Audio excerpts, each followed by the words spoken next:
কই আমি সান্ডা খাই মুরগির আন্ডা ইচ্ছিরে লাগছে বহুত ঠান্ডা। সৌদি আরবে কফিলের যন্ত্রণায় 1971 সালে আমার দাদা পরদাদারা সৌদি ছেড়ে বাংলাদেশ এসে বসবাস শুরু করছিল। থ্যাংক ইউ দাদু। দাদা যদি সৌদি না ছাড়তো এতদিনে তো কফিলের ছেলেবেলের পেটে চলে যাইতাম। সবুজ শ্যামল বাংলাদেশে খুব রিল্যাক্সে আছি।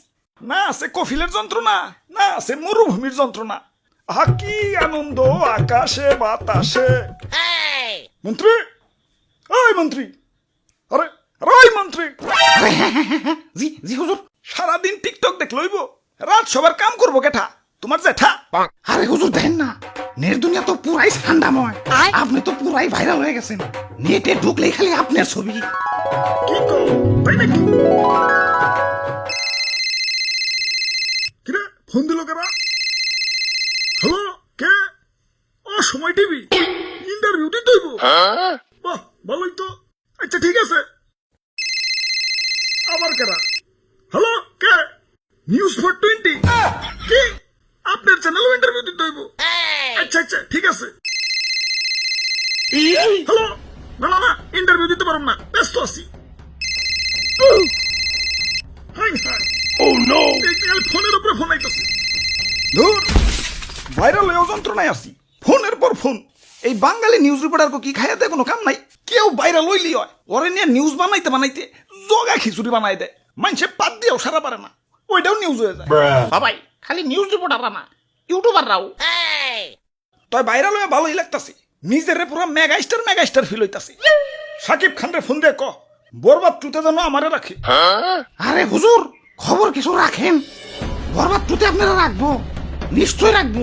তো এই অ্যাক্টর হিসেবে না, খাবার টেবিলের খাবার হিসেবে। হ্যাঁ, দেশে ঠান্ডা ভাইরাল হওয়ার পর থেকে দেশের পাবলিকরাও আমাকে ধরে ধরে খাওয়া শুরু করছে। অনেকে তো ঠান্ডা ভেবে বেচারা ঘুষাবেও ছাড় দিতেছে না, ঘুষাবো খাইতেছে। কও কি সৌদির কফিল কি বাংলাদেশে বললো নাকি?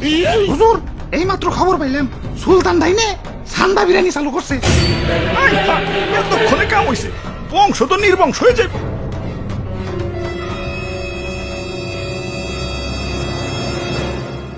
না অনেক হয়েছে, আর না, এর একটা বিহিত করুনি লাগবো।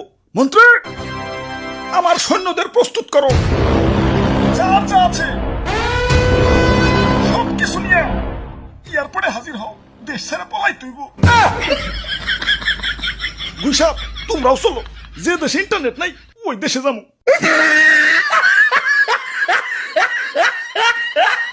দাদু, ওয়েদারটা সুন্দর না?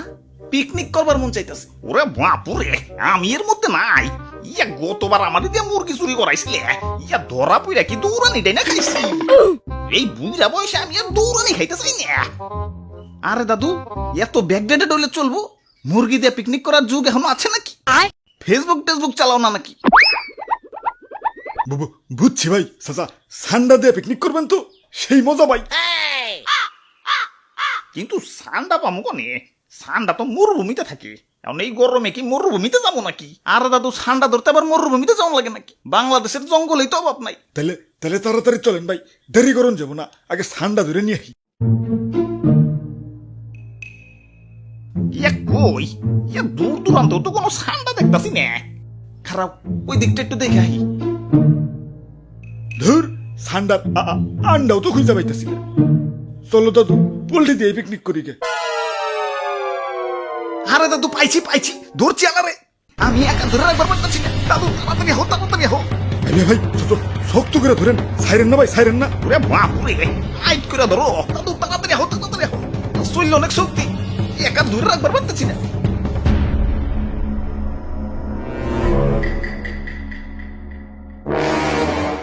ওরে বাপুরে, ইয়া কেমন জানি দেখা যায়। ইয়া কুমির মনে হইতাছে না? আরে দাদু কি যে কও, কুমিরে তো ছোট নাকি? হ্যাঁ ঠিকই তো। ওরে বাপুরে, ইয়া কুমির তো ছোট না, কিন্তু কুমিরের বাচ্চা কইলাম ছোটই। কাম হইছে, কুমিরের বাচ্চা যখন আছে, আশেপাশে কুমিরের গার্জেনও আছে। বাবু, গার্জেনটা কিছু করো না, ললিপপ কিনে দিন, আমি যাই। গার্জেন হার আগে এইটা বলি। ভাই গার্জেন আহে পড়ছে।